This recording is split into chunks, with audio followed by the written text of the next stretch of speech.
Hey, it's Dan. No doubt the biggest story of Portland real estate in 2021 was housing inventory, or more specifically, the total lack of housing inventory. Consider you may have heard the term balanced market tossed around a bit in the last few years. A balanced market is kind of deemed 5 to 6 months of inventory, meaning it would take 5 to 6 months to sell all the houses off that are for sale if nothing new came on. Okay, it's kind of an odd term, but 5 to 6 months of inventory is balanced. In 2021, 8 of 12 months had less than 1 month of inventory. 3 months had exactly 1 month of inventory. And the other month, the highest inventory month of the year, had 1.1 months of inventory available. Okay? In a normal year, we don't even fantasize or worry, depending on how you look at it, that inventory would ever get down to 1 month. And last year, 75% of the months couldn't get up to a 1 month inventory level. That's been the challenge. It's been that way for years. Inventory has been low for quite some time, really since not too far after the Great Recession. It was just manageably low for a long time. And then mid 2020, it became unmanageably low. And we'll talk at the end of this as to whether or not inventory is going to rebound this year, because I have an opinion on that. One of the big things to consider when looking at inventory is, do we have a supply problem because nobody is bringing their house into the marketplace? I've heard people say for the last couple of years, really since COVID hit, nobody's willing to sell their house. And for the first couple of months after COVID arrived in 2020, that was kind of true. But since then, it's not. The number of houses hitting the market, or new listings hitting the market in 2020, did take a drop from the previous years, but that number came back up 5% in 21.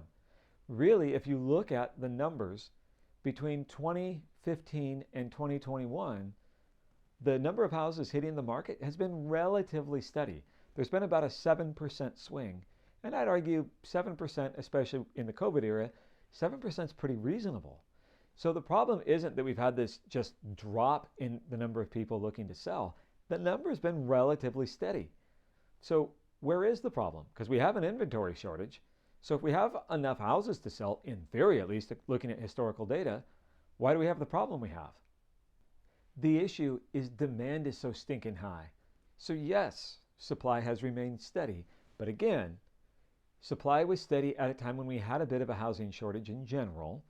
2 to 3 months of inventory is a housing shortage still, but manageable. But demand for housing has just shot up since COVID after the first month or two. As you can see here, we're actually almost back to the same number of sales we were back in '05, before the Great Recession. Don't panic if this graph looks to you like, hey, wait a minute, I know what's about to happen on the other end. That's not the case, and we'll get into predictions again here at the end of this. But the graphs actually aren't that similar, because what's going on here isn't the same as it was in '05. But the reality is we had more sales in 2021 than we have had in any year since 2005. So supply remains relatively steady. Demand goes like this. This is why we have a month's worth of inventory of houses for sale in the market. And if demand does not slow down, supply is going to have to pick up to get us through the inventory challenge and to erase it. Before we get into what's coming in 2022, let's finish off 2021 with pricing. Your typical house sale was up almost 16% last year. Now that's a lot. Now the good news is, if you want to call it that, is by April or May of 2021, year over year pricing was up 20%. January of this year versus January of last year, it was up only about 11 or 12. So that rapid appreciation is subsiding. Now 11 or 12% is a high appreciation level. Okay, if we held at 10%, your house value would double every 7.2 years. Okay, now that's not going to happen, but that's what that number really means in real terms. But we're down right now to 11, 12% year over year appreciation. So we're not going to get back to 20. Okay, and I don't think we're going to hold at 11 personally, and we'll get into that in a minute. But pricing has remained high. Prices have continued to rise, though that rate of appreciation has slowed down. So what will 2022 bring? Well, let's go down the order we just came in, starting from the bottom. Prices, I believe, will appreciate around 7, maybe 8%. My guesstimate is in the low 7, maybe 7.5% range, which is very high historically. Historical averages are 3.5 to 4%. So we might still be double what we've been historically if we hit the number that I think we're going to hit. If we look at closed sales for 2022, I think we're going to be pretty consistent with where we were last year. I don't know that we'll get to 2005 numbers, but I do think we have a little bit of room to grow. We have a lot of latent demand left over from 2021, some of which from 2020 for people who tried and got out. There's people in 2021 who tried and got out, and of course there's people who just haven't found what they're looking for yet. So we have a lot of leftover demand that even if the market slowed down, we'd still have this push of people that have been looking for 1, 2, 3, 6 months. So they're going to help keep demand up. Interest rates are still kind of climbing. That's going to keep some people looking and saying, now's the time. I don't want to wait till rates get over 4%. We've got a ton of young people still entering the market. So the first-time buyer market's going to be a good driver. I'm talking to you millennials. The first-time buyer market's going to help push people more in. They're going to buy houses at the median and below, which is going to free those homeowners up to sell and then possibly buy another place laterally or move up. And so we're going to see pretty good demand. Supply of housing in 22 should also increase. Maybe not a lot, and I don't think it's going to increase enough to get us out of this housing shortage. But nationwide, we're seeing more new construction coming. This is partly because the lumber market and construction materials market is finally stabilizing, and also builders are a little bit more comfortable that we're maybe through the biggest risk period with COVID and home sales and so on. So we should expect to see more new construction in the Portland area.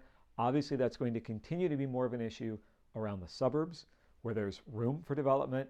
There is new construction going in within the city of Portland, but there's only so many backyards we can convert to houses, right? So we're not going to see as much in the city of Portland. So those numbers will be pushed to the periphery a little bit. But those things will help give us a little bit more inventory. There's people who didn't sell in 2020 and 2021 due to economic concerns, health concerns, just general stability of the economy concerns that I think will get involved in 22, having had put things off. So we've got a few things that will help kind of get that number up, and it should help with inventory a little bit. Does that mean that inventory is going to get to that balanced level of 6 months? I'd be shocked if it did. My best estimate is that inventory by the end of this year will wind up in that 2 to 3 month range. Again, that's not a lot, but that's where we were in 2018 and 2019 when we had a housing shortage, but a somewhat manageable one.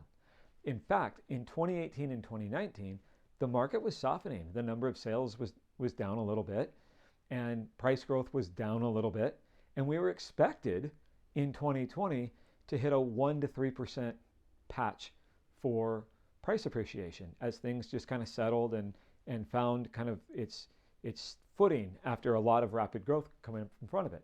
So we started to see that happen before, and then of course, again, that little virus changed everything. So inventory is going to climb a little bit this year, but I don't see us getting much over 3 months. 2 to 3, I'd love to see it in the 3 to 4 month range. That'd be great. It'd bring some balance back to the market, not the total balance of the 6 months, but more. Personally, despite what you might hear on TV about realtors, most of us would rather have more inventory and a little bit more steadiness in the marketplace as opposed to this quick kind of panic-fueled thing that we've seen over the last 2 years. A couple of things to consider as we go forward through this year. Of course, inflation remains high, and that is something that could have sort of a secondary impact on the marketplace. There's talks or rumors that, is there a potential recession around the corner? But remember that historically, economic recessions don't mean housing prices drop. Most of us tend to think that that is going to occur if there's a recession because we remember one very big recession from a decade ago. But it's important to remember that that recession was the result of a housing problem, not the cause of a housing problem. Historically, for the last 30, 40 years, there's only been twice outside of that other big one I just mentioned. There's only been 2 times that housing prices have dropped during an economic recession, and they dropped 1 to 2% over the course of 3 to 6 months. Historically speaking, recessions don't cause housing prices to drop. If inflation continues to remain high, however, then the cost of living outside of the house is going to remain higher, is going to continue to grow. That could put a tighter cap on budgets for buyers, which could have a little bit of a compressing effect on purchase prices. By compression or compressing prices, I don't mean prices go down. It just means people may not be willing to do this much. They may be willing to do this much. That could slow down price appreciation a little bit. And again, for most of us, that wouldn't be so bad. Thanks for tuning in. I look forward to talking to you real soon. Reach out if you have any questions. And in the meantime, have a great day.